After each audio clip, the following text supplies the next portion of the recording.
Three, Fucking do it. 2, 1. And... Hello everybody, my name is Mukhar Chaudhry. I'm Mark Palmer. We're here today for a design study for the safe integration of the UAS into the National Airspace System. So the UAS market and population growth, the UAS market has gone from a $15.2 million in 2015 to a $1.3 billion in 2020 market. Due to the explosive nature of the UAS market, an accident seems unavoidable unless safeguards are put into place. As you can see from this graph right here, the exponential growth is humongous for the UAS market. So the current regulations and advisories for both consumer and commercials. Commercial, while we do have listed here, is outside of our scope, but we still do have listed for your information. For consumers, the ones I would like to point out is the altitude limit of 400 feet, that the US cannot fly within 5 miles of an airport, and it cannot weigh more than 55 pounds. There is a mandatory registration that became effective on December 21st, 2015. And also, we also recognize the difficulties of the UAS integration. In 2012, Congress passed a mandate requiring safe integration of the UAS into the NAS by October 2015, and that deadline was missed. So the data collection and evaluation. The FAA UAS incident pilot reports that are provided as plain text, and there are no required fields. We took the data from October 2014 through August 2015. And many of the incidents had partial data profiles where they didn't include an airport or airplane, so some of the information we left blank. But with the data information that we did have, we looked into the date, the location, nearest airport, distance to the airport, distance between the UAS and aircraft, was there any evasive action required, was it within 5 miles of the airport, and was it under 500 feet. So here's our analysis of the incidents reported to the FAA. Our altitude, we saw that 88% of them were above 500 feet, 60% were within 5 miles, 98% weren't even following the NPRMs, and 6% required an invasive maneuver, and one of them was a collision. So here are the 2% that were actually following the NPRMs. As you can see, 98%, this huge cluster over here, were not following the NPRM, and they were in a collision. They could have caused a collision. So here's a performance gap causing loss of the integrity of the national airspace due to the UAS. In 2015, these are actual numbers, but everything after that, each year after, is projected, and so far we've seen that those projections have been fairly accurate.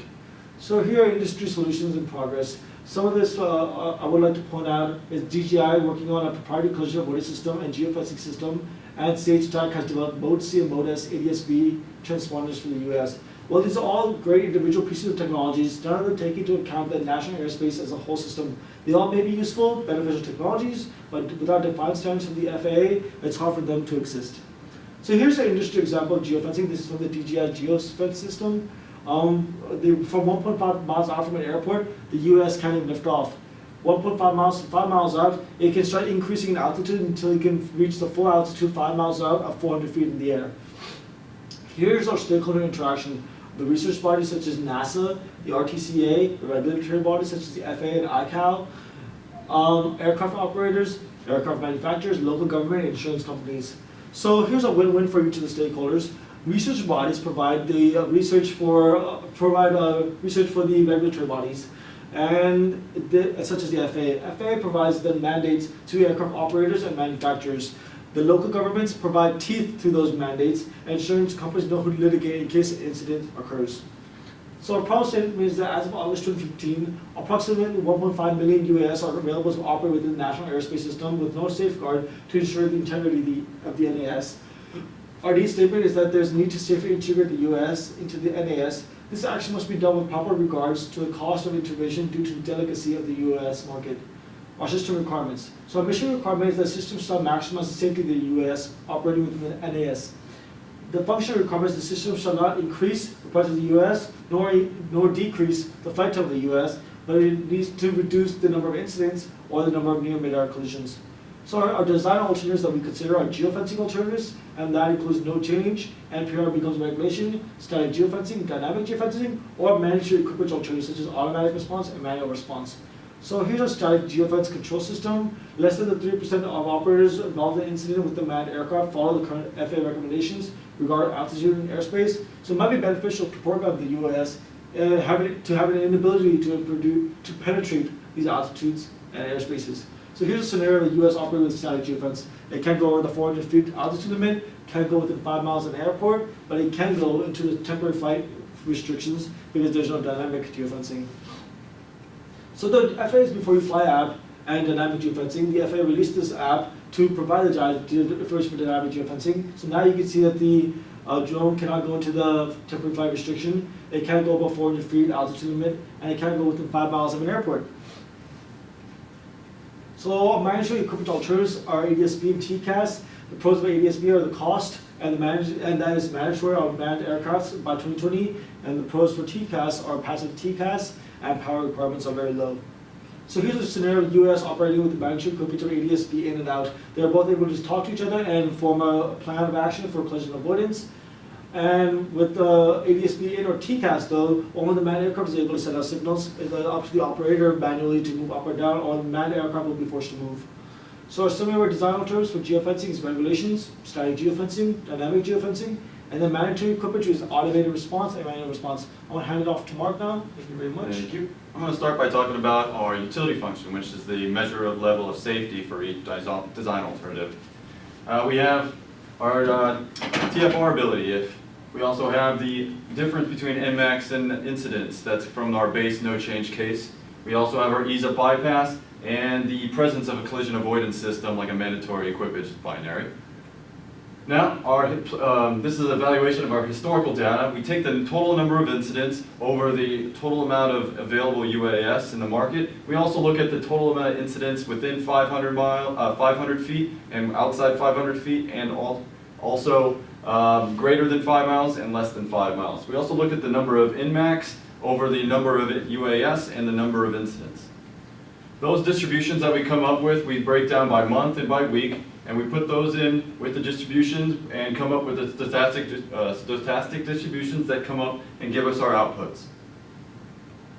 Now we take our simulated data and we put it into our constant filters that we use for all design alternatives, like reliability rate, the jailbreak, how accessible it is to be broken, and the obedience rate. We take those and put them into the rate of NMAX and incidents eliminated, along with the remaining incidents in NMAX, and we come up with our output for the projected data, the change in incidents in NMAX. We put that with the power cost and the backwards capability and the ease of bypass of each alternative, and we come up with our level of safety.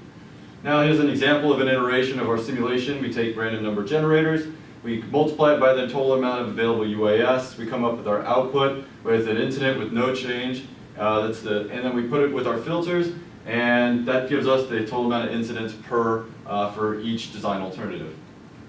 Now, as you can see from our predicted results, are from the mandatory equipage and the no change, that gives us the total amount of incidents. But however, for the number of NMAX, an automated response, normally like an ADS-B in and out, gives the total amount, the lowest amount of NMAX.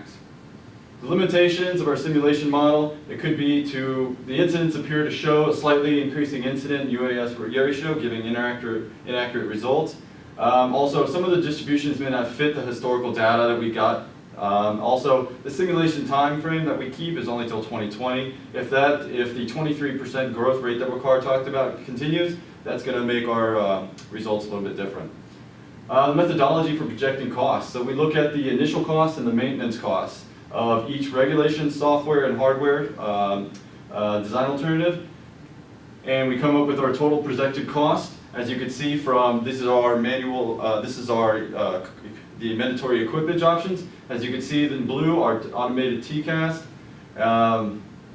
is actually, the ADS-B in and out is actually the largest, gives us the total amount of 24 billion over 5 years. But however, when we go to the geofencing options, it actually gives us a lot better cost management. The initial cost for implementation is actually the greatest, and then the maintenance cost as it goes.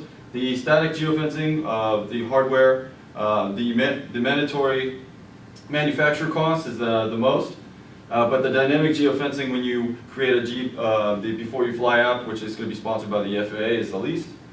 Now, from here, the cost utility of a design alternatives, as you can see, up to the farthest left, it gives us the lowest cost, and up to the top gives us the highest level of safety. Our recommendations, if we join together the regulations, static and dynamic geofencing, will allow increased redundancy at a lower cost. However, if you're flying in a commercial area or overpopulated area or near aircrafts, they're recommended putting an ADS-B in. The earned value management, as you can see from the blue, we are actually undervalued. Our actual cost is actually lower, so we rock. And our projected performance indices, as you can see, we work in spurts, but we got the job done under cost. Thank you. Have a good one. Thank you. Perfect. 10 minutes. Perfect. Yeah, nice job. Nice job.